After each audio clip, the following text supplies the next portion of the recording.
नमस्कार मित्रांनो, मी आहे तुमचा मित्र प्रभात आणि तुम्ही जर डी-एम-ई-आरच्या परीक्षेला जात असणार, तर नक्की हा व्हिडिओ तुमच्यासाठी. तुम्ही डी-एम-ई-आरच्या फार्मासिस्ट एक्झामला जात असणार, तर कोणती कागदपत्र घ्यावीत याबद्दलचा सविस्तर व्हिडिओ आहे. याच्यामध्ये जर तुमची काही क्वेरी असतील, काय असतील, तर त्या तुम्ही नक्की मला कमेंटमध्ये विचारा. पण हे कागदपत्र सोबत असणार, कोणती कागदपत्र सोबत बाळगावीत हे यात सांगितलं आहे आणि नक्कीच तुमच्यासोबत मीही एक्झाम देतोय. तर नक्कीच आपल्या दोघींसाठी ऑल द बेस्ट आणि खूप खूप शुभेच्छा. All the best. हॅलो, नमस्कार मित्रांनो, मी आहे तुमचा मित्र प्रभात आणि तुमचं स्वागत करतो या फार्मा स्टुडंट लाईफ ब्लॉगच्या नवीन व्हिडिओत. तर डी-एम-ई-आरचे ॲडमिट कार्ड हे कधीच निघाले, तरी व्हिडिओ बनवायला आज वेळ भेटला, त्यामुळे आता बनवत आहे. जॉब आणि हे सोबत सांभाळणं थोडंसं कठीण होतं, त्यामुळे थोडंसं लेट होतं, त्यासाठी माफी असावी.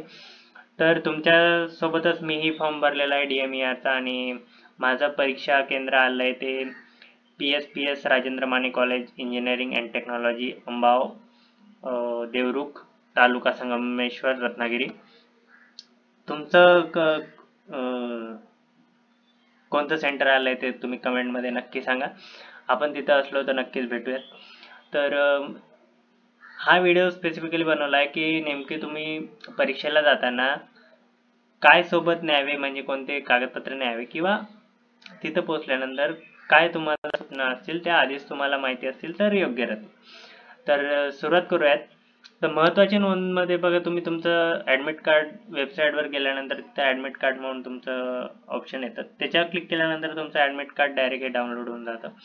ते डाउनलोड केल्यानंतर तुम्हाला इथं खाली महत्त्वाच्या नोंदी म्हणून स्पष्टपणे उल्लेख दिसेल, ज्याच्यामध्ये तुम्ही वाचू शकतात. नक्कीच हा मे बी मी बनवत असेल तर काहींना इम्पॉर्टंट नसेल, काहींना असेल, पण बघा.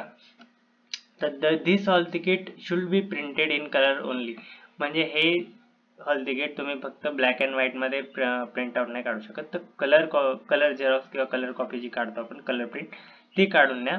कारण त्यांनी स्वतःहूनच ते लिहून दिले आहे की this hall ticket should be printed in the colour copy only. ठीक आहे. त्यानंतर दुसरा हा त्यांची महत्त्वाची नोंद आहे, परीक्षा केंद्रावर नियमांचे उल्लंघन केल्यास परीक्षा केंद्रात व त्याच्या परिसरात उमेदवारास प्रवेश नाकारण्याचा अधिकार. नक्कीच आपण सर्व सुशिक्षित आहात, तर असलं काही आपल्याकडनं घडणारच नाही, पण तरी त्यांनी ते लिहून ठेवलं आहे. उमेदवाराने प्रवेशपत्रावर काही लिहिल्यास ते परीक्षेतील गैरप्रकार असे मानले जाईल. तर तिथं एक स्पेसिफिक कॉलम दिला आहे जिथं फक्त परीक्षार्थीची सही असं म्हणून मेन्शन केलं आहे. तिथं फक्त आपली सही राहील, बाकी पूर्ण ॲडमिट कार्डवर आपलं काही लिहायचं नाही आहे. हा एक पॉईंट त्यांनी नोट डाऊन करून द्यायला लावला आहे. परीक्षा ऑनलाईन घेतली जाईल. परीक्षेच्या वेळी वेबसाईटवर लॉग इन करण्यासाठी तुम्हाला तुमचा युजर ID आणि पासवर्ड टाईप करावा लागेल. स्क्रीनवर दिसणारे नाव आणि इतर माहिती आपलीच आहे बरोबर असल्याची कृपया खात्री करून घ्यावी. युजर ID आणि पासवर्ड त्रयस्थ व्यक्तीला सांगितला गेल्यास जबाबदारी आणि जोखीम उमेदवाराची राहील. म्हणजे तुमचा पासवर्ड किंवा लॉग इन ID हा तिसऱ्या कोणत्या व्यक्तीला माहिती नसावा, जे की आपण कॉमनली सर्व्हिसकडे फॉलो करतो. ठीक आहे. त्याच्यानंतर उमेदवारासाठी म्हणजे आपल्यासाठी स्पेसिफिकली काहीतरी महत्त्वाच्या सूचना आहेत, त्या तुम्ही नक्की वाचा. मी सांगतोच आहे, पण तुम्ही एकदा वाचून घ्या. तर परीक्षा केंद्रासाठी परीक्षेत उपस्थित होताना उमेदवाराचे मूळ प्रवेशपत्र, अलीकडच्या काळातील फोटो ओळखपत्र म्हणजे तुमचं पॅन कार्ड असेल किंवा ड्रायव्हिंग लायसन्स असेल किंवा वोटर ID असेल, पासपोर्ट असेल किंवा आधार कार्ड असलं तर अतिउत्तम, किंवा मग तुम्ही पॅन कार्ड वगैरे तेही ठेवू शकता. तसेच सदर फोटो परिचयाची छायांकित साक्षांकित प्रत म्हणजे तुमच्याकडे एक झेरॉक्स असली पाहिजे त्या स्पेसिफिक डॉक्युमेंटबद्दलची. म्हणजे तुमचं आधार कार्ड असेल तर ओरिजिनल प्लस त्यांची एक प्रत असं असावं. त्यानंतर म्हणजे मोबाईलमध्ये जर तुमचं असेल तर त्याला ते ग्राह्य धरणार नाही म्हणून असं स्पष्टपणे इथं उल्लेख केला आहे. मोबाईल किंवा फोनमध्ये आयडीचे स्कॅन केलेले फोटो वैध ओळखपत्राचा पुरावा म्हणून विचारात घेतले जाणार नाही, हे स्पष्टपणे लक्षात घ्या. मूळ प्रवेशपत्र, मूळ फोटो परिचय पत्र म्हणजे तुमचं ते वोटर ID कार्ड किंवा काही. नंतर सदर कागदपत्रे हे पर्यवेक्षकाने मागणी केल्यावर पडताळणीसाठी पर्यवेक्षकात उपलब्ध करा, म्हणजे ते आपल्यासोबत बाळगायचे आहेत, दॅट्स इट. त्यानंतर तुमचं नाव जे original Aadhaar card, pan card, voter I D किंवा ड्रायव्हिंग लायसन्सवर जे असेल ते आणि हॉल तिकीटवरचं नाव हे जुळलं पाहिजे. इतकाच आहे हा दुसरा मुद्दा. त्यानंतर उमेदवारांनी शक्यतो परीक्षेच्या ठिकाणी परीक्षा केंद्रावर 1 दिवस अगोदर भेट द्यावी आणि त्या केंद्रावर पोहोचण्याची व्यवस्था पाहावी, जेणेकरून परीक्षेच्या दिवशी कोणतीही समस्या उद्भवणार नाही. आता तुम्ही बघणार तर जर तुमचं सेंटर आहे तुमच्या प्लेसपासून, म्हणजे जिथं तुम्ही राहतात तिथून करंट प्लेसपासून जर दूर असेल तर तुम्ही ते आधी बघून आलेलं किंवा तिथं स्टे करणं कधी होतं.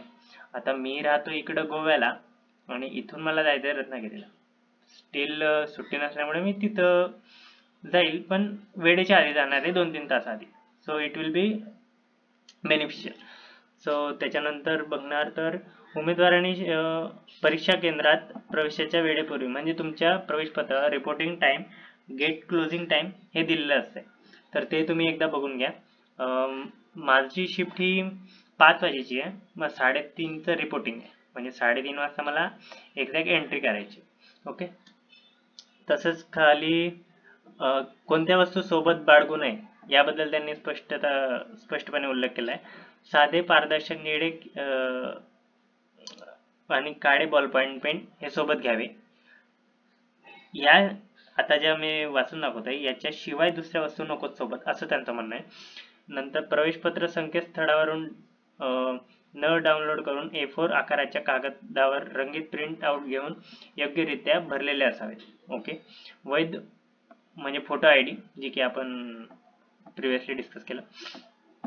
नंतर तिथं जेव्हा आपला तो थंब आणि बाय प्रिंट घेतील त्यावेळेस तुमचा कसलाही म्हणजे म्हणणार की बोटावर कसलाही थर नसावा किंवा शाईनी किंवा काही नसावं.